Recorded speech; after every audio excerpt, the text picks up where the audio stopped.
Welcome back to another episode of Sal and Pal Stay at Home and Watch Movies. I'm here with my friend Touly. Say hi, Touly. Hey guys. And today we're going to be reviewing Words on Bathroom Walls. And just a fair warning, there's going to be spoilers up ahead, so you've been warned. Diagnosed with a mental illness halfway through his senior year of high school, a witty, introspective teen struggles to keep it a secret while falling in love with a brilliant classmate who inspires him to not be defined by his condition. So I'm going to start this review by going down my pros. This movie is really simple, but it drives the point home. I want to say that the main focus is just on two main characters when there's more actors involved. I just want to point out it was Taylor Russell who plays Maya and Charlie Plummer who plays Adam. So the whole story is about them two, but they do have supporting cast, which was his mom and his stepfather. That really plays a big role into not just the movie, but to people who suffer from this condition. They need their support team and everything. So this movie does play into that and just show it. Also, the way the acting was done, not just by the special effects, but just by the actual actors. They really drove it home. Adam, he did play this character who did feel like he was suffering from that. And he just didn't do it to play the role, but to actually show us and make us feel what it felt to be in his shoes. Also, kudos to the people behind the scenes who actually had the task to show through special effects how this condition would be seen by the patient to make us relate to them, especially the voices that he heard and the characters that he saw, which reminds me of A Beautiful Mind. So it kind of went back to that show us, don't tell us, but show us what he is going through. It actually showed us through his visions, his delusions, the same way that it was shown through the little foggy shadow thing that would appear when he would hear the voices and how it would take over, and also his point of view, his visions when he was taking medication, how he would be out of it and it would just be like he was underwater. To me, it just felt like it was a perfect blend of both acting and the special effects. So my next pro is the way that he kind of came around to his stepfather just being there as a helping role versus like the bad guy. When he read the note, like it just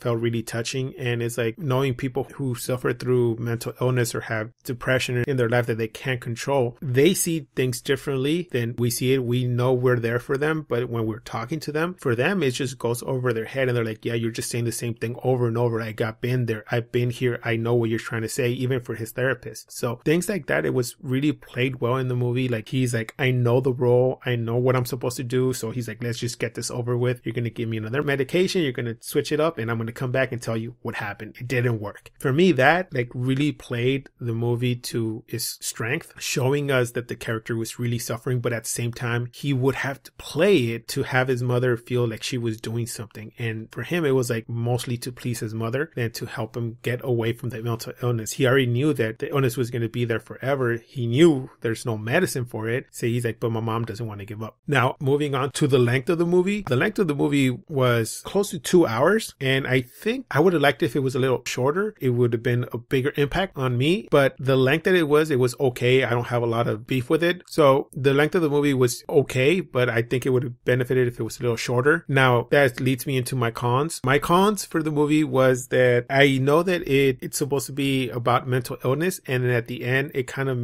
played it off as everything was okay afterwards, and that love triumphs over everything. Even the character Adam says, I don't want to sit here and let you know that everything is going to be fine because I have love and love cures everything, but it does help. He could have kept that, but then at the same time showed us a little more, like he's still struggling. At the end, he looks at the door and then his stepfather goes and closes it, like saying like, I'm here, I'm supporting you. To me, it would have been better if he kind of like did have more episodes, and then at the same time we would see all his support there, his girlfriend, his mother and stepfather, being there for him. Just the idea that he actually did have those support characters there made the movie for me more impactful. But yeah, I would have liked it if there was a few scenes not there, probably played down or something. I would have liked it if they would have shown Maya actually discover more on her own about what happened to him versus him discovering where Maya was coming from. He went to her house and found out that she was struggling financially and she was trying to hide that. So to me, this movie kind of diverted into two parts from there. I would have liked it if it would have kept it on Adam's part a little longer and had Maya be the detective to discover, what he was hiding, and that be the main climax that she found out and confronted him. Why didn't you tell me this? And then for him try to like cover it up and then have this little tension. And maybe that would have led to his,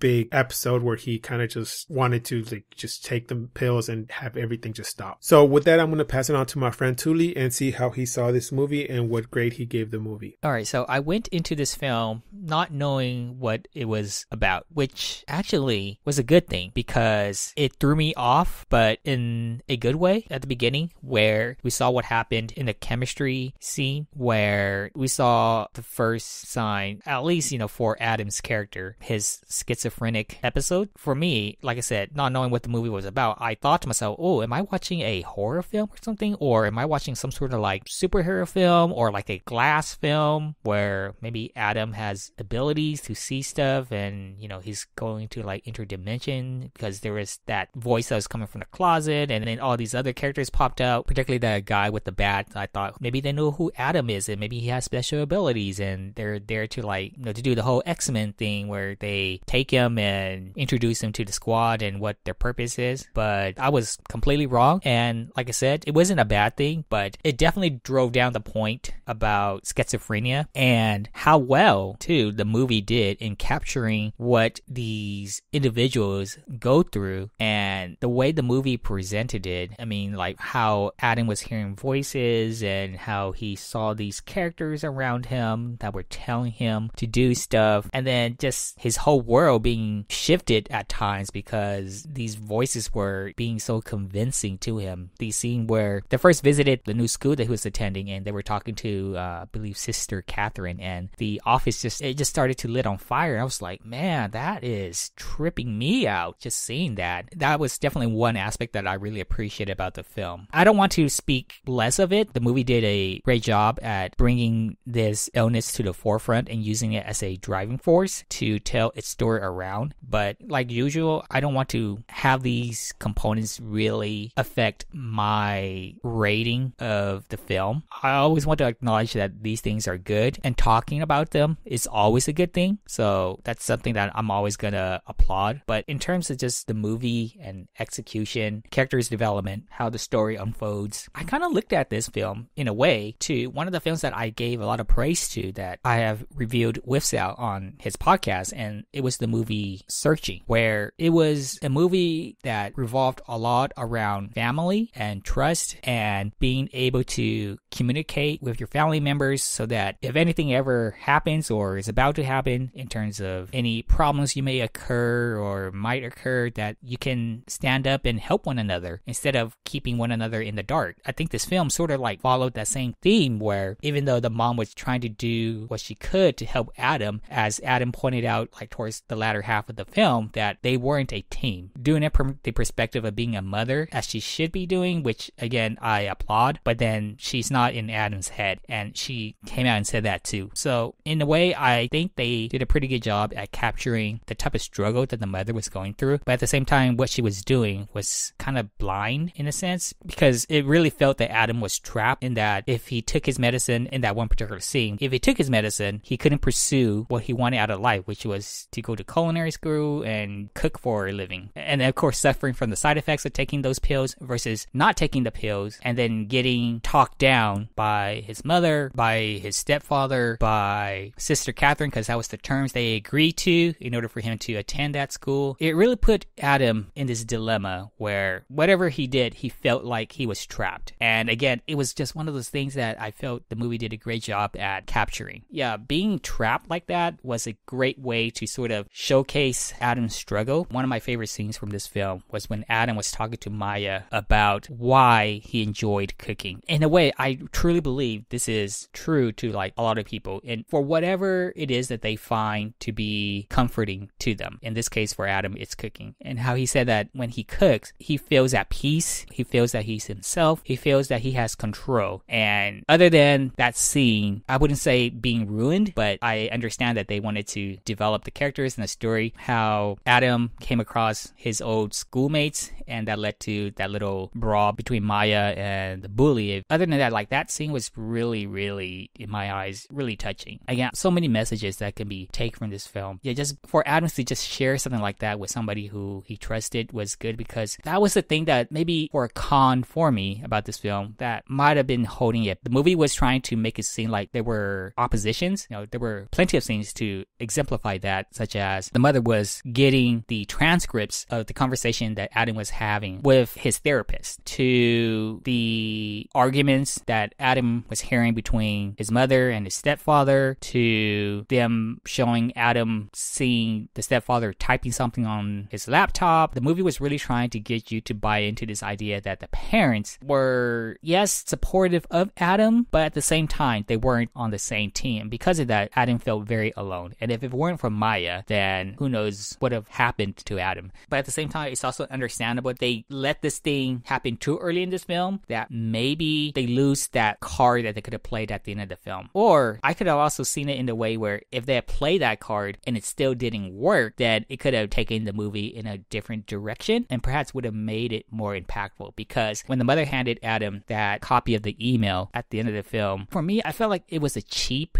way out of the situation versus if Adam had discovered this on his own. I just needed maybe like an adult, and even Father Patrick could have played that role as well, because the parents were kind of like in their own role, whereas Father Patrick was sort of like this outside character who Adam kept on relying to as well for advice. But then him being a servicer to the church, as Adam put it, was speaking with ambiguity, and that didn't do much for Adam. I would have liked it if the father would have picked up on these little things about Adam, and maybe they meet outside of that environment so that they could speak on a more personal and normal level in terms of like the sort of conversation Adam was having with Maya. And then maybe the father goes and talk to the parent or Sister Catherine. Just give me something so that I feel like an adult is also as much as involved and supportive and understanding of Adam's situation versus having them being this opposition. I would say that was probably my biggest gripe about this film. This is probably me being nitpicky, but how Maya confessed at the end, for me personally, I didn't think it was like bad, but I didn't feel like she needed to say those 3 magical words. And even if she had not said anything, I would have still understood it. But for her to say those 3 magical words, I feel like it wasn't necessary. I think Adam would have understood, because if she's still there with him after everything that he said to her, like she just hugged him. I think sometimes not saying anything proves to be as much impactful. This is just me speaking. I'm not saying that what she said was wrong or anything in the moment, but I would have preferred it if she had not said anything there and just let the moment speak for itself. Yeah, I really love this film though, the messages that were behind it. So I'm going to give this film an 8 out of 10. Highly recommend watching this one to anybody who hasn't seen it. So I also agree with you. It's a highly recommended film on my list. The way Adam kind of played, like he told them that they weren't on the same team, that really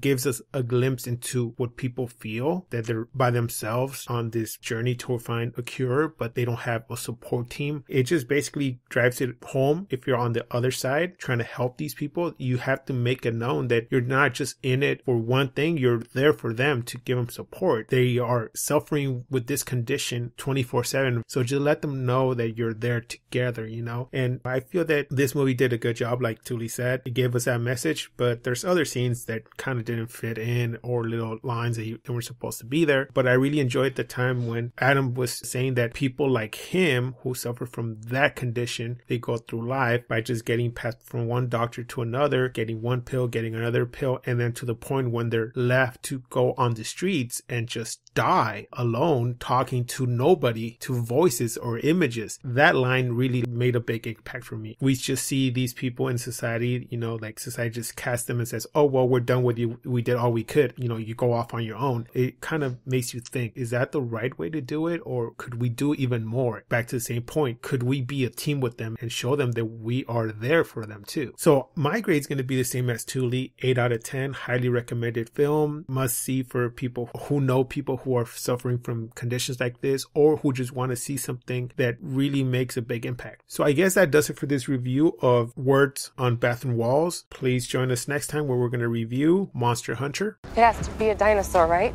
Saw a dinosaur in a museum one time. It wasn't that big. Please like, comment, and subscribe. You can find our social media links below. And like always, keep watching movies.